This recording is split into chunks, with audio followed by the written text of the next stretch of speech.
Hey guys, finally back with another video. I'm very excited because as you can see in front of me I have the new Remz Hr2.5 in white. So today I want to walk through basically my thoughts about the skate and what I do to change it and ride it the way that I want to.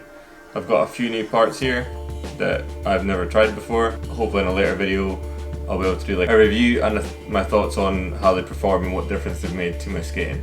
So first things first, the main difference obviously for the new skate is that it's white. I don't think they've changed very much else, to be honest with you. I love skating Remz. They're probably my favourite skate. I don't think they've really updated the skate since the last 2.5, but I guess it's the same number, so they've just changed the colour, but it's still a great skate anyway. So I want to go through a few of the things that I change when I'm making my skate and how I like to set it up myself. In the last video I've done a Remz cuff mod or conversion, so the cuff's on the outside. I've got a video for that in my channel that I can link below if you're interested. But I've decided that for this skate I'm going to keep it with the skin on because I think it looks really good. I love white skates even though they don't stay white for long. They've got a cool sort of gas mask design on the back. I don't know if that's relevant to this year or just what they were going for. So I think we'll work from top to bottom, and I guess first is the liner. So this is the liner that comes with the skate. I do switch it out for a rain liner, which we'll get into in a minute. So the liner itself feels, compared to the last one felt over padded. I feel it has thinned down a little bit, and the tongue on the last skate felt like along the edges inside the boot of the tongue it had a kind of plastic tubing, which was very uncomfortable until you break it in. This one they've changed that for more of a fabric, sort of changed it for fabric, so it's still a wee bit awkward to start with, but you can break it in and it's comfier than the last one.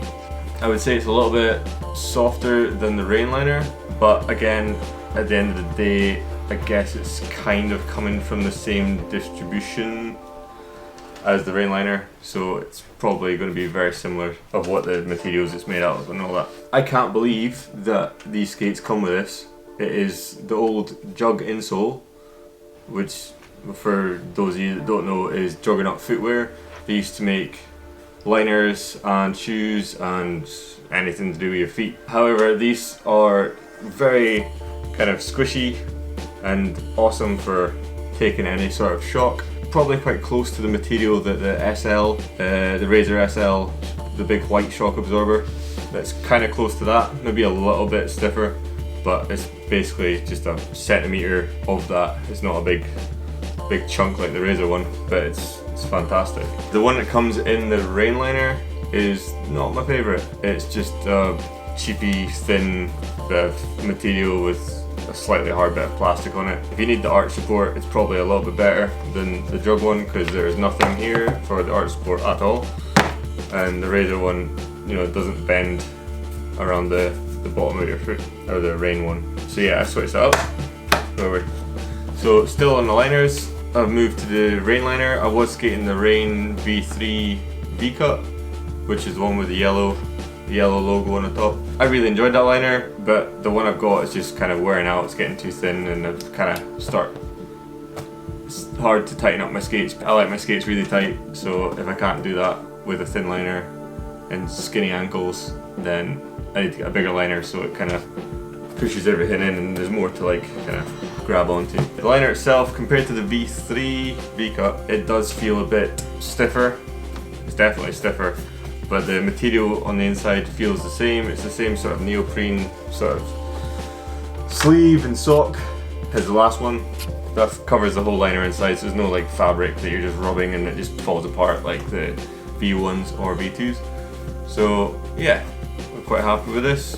It does take a bit of breaking in, it's quite a lot of padding, but again, I've only skated it a couple of times now and it is getting there. I think maybe 3 or 4 more sessions and it'll be nice and broken in and I can tighten my skates up properly.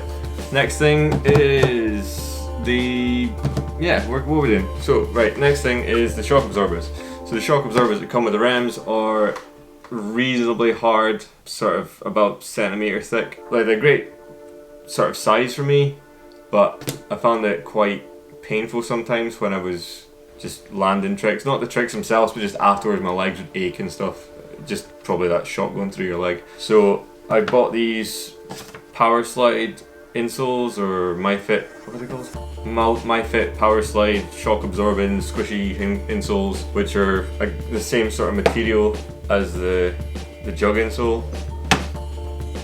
Maybe a little, yeah, they're softer than the insole, so, but they sit under my liner and just absorb all the shock. I was surprised that after using them that this little, maybe 8mm of rubber took away all the sort of aches and pains after a skate session. My legs are not sore or aching or anything like that. Down to the frame.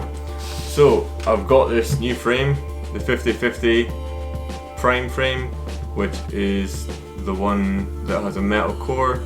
If you can see inside, it's got a metal core and plastic outside. The main reason I got this was because I wanted to get more kind of power transfer, is that what it is? So like you get more back from what you put in. So it feels like I'm kind of skating slow.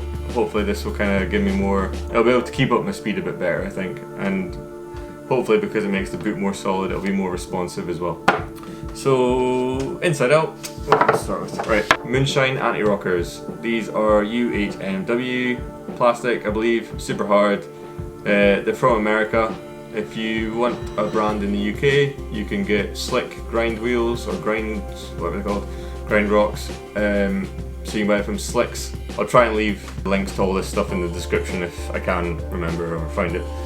So, but they're like super hard and they just slide on everything. The ones that come with the skates are those terrible plastic ones with a bolt through it and no bearings, and they just rattle, and it's the worst thing. Right, next, using these Richie Eisler bullet profile wheels.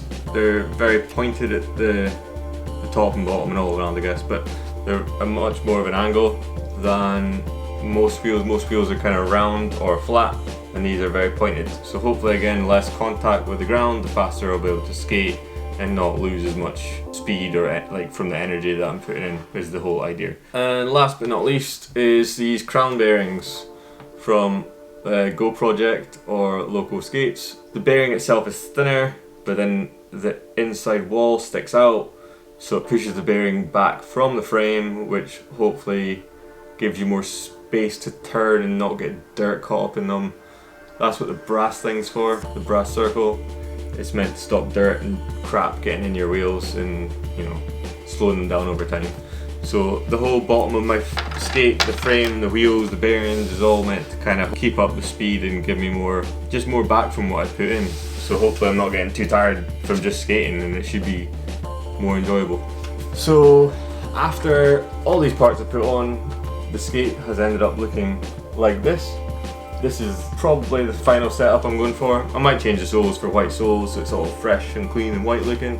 Yeah, I'm dead happy with these. I'm sure they'll skate great like every other pair I've had before. Oh, one more thing, buckle. You have to put a buckle on. It comes with a Velcro strap around the top. It's awful. Why would you use that? Just use a buckle, make sure it's nice, tight and secure. Just move on. A lot of people feel that Remz are not great out of the box and they find a hard time skating them. So I would suggest, first thing you do, leave them overnight with the laces as tight as possible, because it is leather, it does need broken in. So if you can do that and you can kind of get the leather to be the shape it should be, that's a good start. Change out the liner, because sometimes the liner is too thick or too thin. Like, you need to get one that fits your foot and the line and the skate properly. And again, just make sure they're done up tight. A lot of people are skating these skates and they're loose and floppy, and it's just not something that makes you enjoy skating. Like, if you've got no responsiveness and you've just got this big brick on your foot, it's not great. So if you're going to get these, give them the time, do a few things, tweak around with them and get them the way that you like them, because it is possible.